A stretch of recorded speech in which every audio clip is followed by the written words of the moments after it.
Yo, what is up guys, Nova here, and today we're going to be talking about some manhwa. So with the recent uprising of solo leveling, I just wanted to bring you guys some new recommendations that maybe you haven't heard about or haven't read yet if you guys are readers, or you guys aren't readers and you want to just get on to reading some new manhwa. So let's get right into it. So today, first we'll be starting off with a little abbreviation. We call it TBATE, which is called the beginning after the end. Alright, so this is one of the first ones after solo leveling I read, and I absolutely love it. So the beginning after the end is about a king who dies in his world and gets reincarnated into the other. And in the other world, it is a world of magic, monsters, beasts, and you have the 4 types of magic: wind, water, earth, and fire.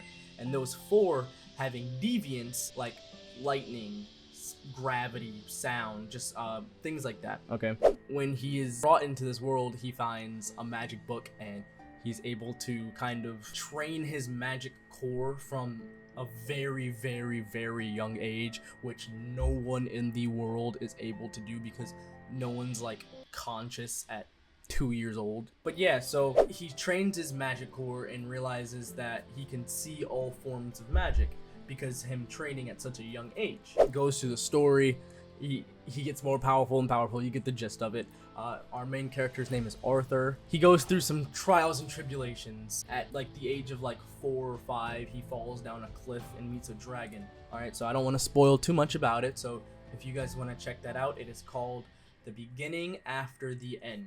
And our next one, if you guys follow me on TikTok, I actually made a couple TikToks about this, but the next one is Nano Machine. Honestly, this is my favorite manhwa. If it gets animated, oh my god. It'll literally be like One Piece, Nano Machine. Okay, One Piece, Dragon Ball, Nano Machine. It is phenomenal. So Nano Machine, it takes place in the Miram world, so a world with swordsmanship and qigong and all that good stuff. And our main character is part of a demonic clan. Alright, and he is the headmaster, the first young master of one of these families, but his body is too weak for martial arts, so demonic clan see him as weak and not worthy of the clan, basically. So they look for people to kill him, but also his mother was the favorite lover of the head of the clan. All the other mistresses were jealous, kill her off. Now they're trying to kill her son, okay? And so in our first chapter, we get him running through the woods from assassins, and they're going to kill him. He is bloodied, beaten up, almost dead, and he hears a young man's voice next to him after this flash of lightning, and it's like, hey, I would like for you to make it easier for us in the future, so I'm gonna give you these nanobots. Okay, spoiler alert, it's his descendant from the far future. And I'm like, yo, the premise of this manhwa is fucking amazing. Like, he comes from the far future and gives his ancestor nanotechnology. So after that, he's able to heal. He has knowledge from the far future, so he has knowledge of all these different martial arts forms. It's ridiculous. He rises in ranks. He gets really powerful with the sword. That's Nano Machine. One of my personal favorites. All right, and then next we'll go to one that's a little less known, one that's less popular. We're only about like 100 chapters in. It's called The Sword Master's Youngest Son.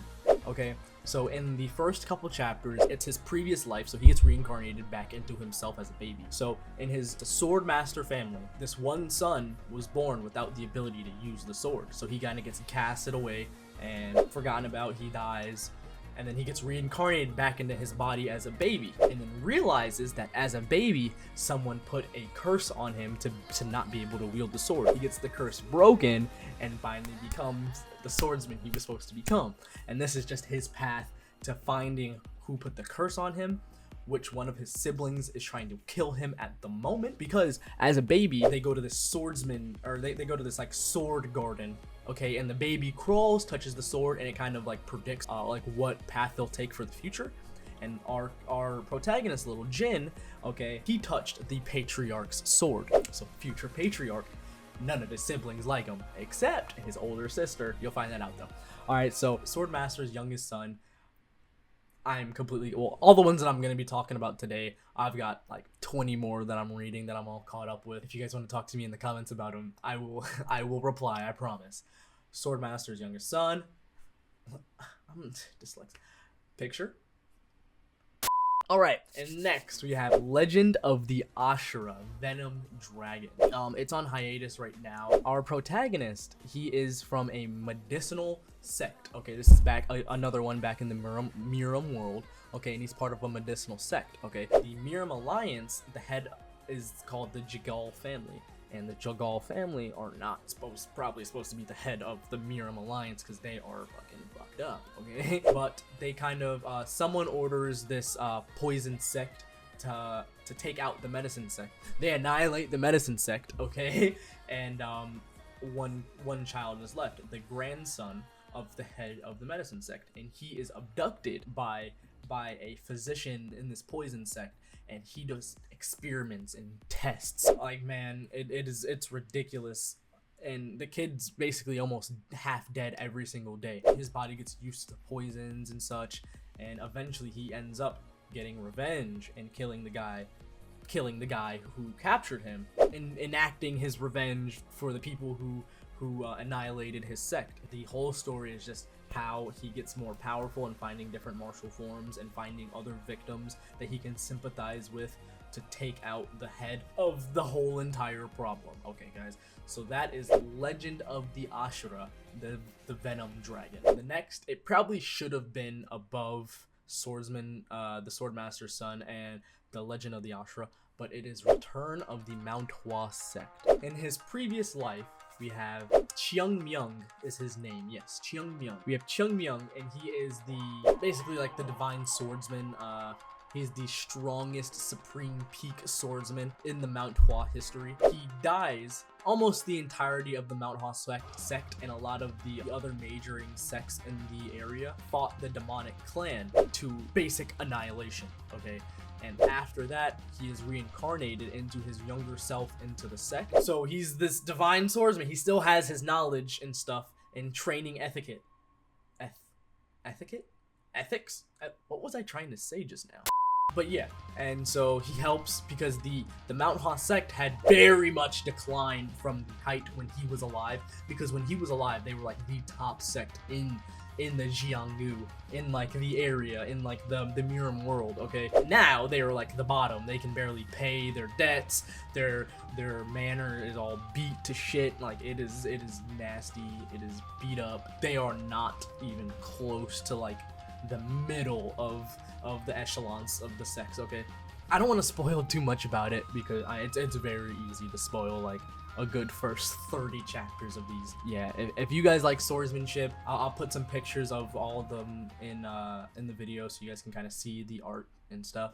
All right, and the next one we have Reaper of the Drifting Moon. Okay, so I kind of just got hip to this one, but I'm already caught up. It is phenomenal. Okay, so our protagonist, his name is Piol Wool, a very unique name. He is a wanderer, so he's got his backpack, his fishing pole, his reserves. He's just wandering around the world, and then he gets abducted with like a lot of other children and put into this cave. And these children have to fight each other, and to be able to get out of this cave, they have to become assassins. So it's two sects fighting. The head of one sect has a son who is very, very powerful, and another sect is scared of the future of that son. So this sect kidnaps a whole bunch of children to make assassins to kill the son of this sect, okay? Our main character becomes a demon, okay? An absolute demon. There are memes, there are reels all over Instagram on this. Reaper of the Drifting Moon. If you haven't heard of it, I'm telling you now, check it out. This one's been really kicking off recently. This one's been going crazy. It is called The Return of the Unrivaled Spear Knight. Our main character, his name is Joshua Sanders. So he is a spear knight of the Avalon Empire. He is the knight of the king, so almost second in command. There's a wizard guy that's basically second in command, but he's the knight of the king. And the king betrays him because he's getting too powerful. He then dies and gets reincarnated into his younger self in the house of his father, Duke Agnes. Him realizing all the hardships of his father and why like his father treated him how he did and such. And it's bloody. It is bloody. And that's the last one we have for today. If you guys enjoy this segment, let me know. And if you guys want any more recommendations, because like I said earlier in the video, I have a lot. Okay, it's a problem. If you guys want more recommendations, I've got about probably 30 more. So if you guys are Manhwa fans, let me know.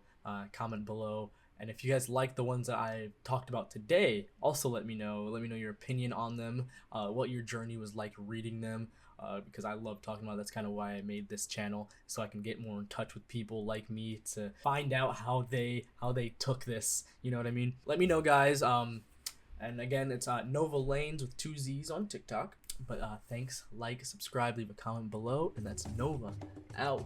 Peace.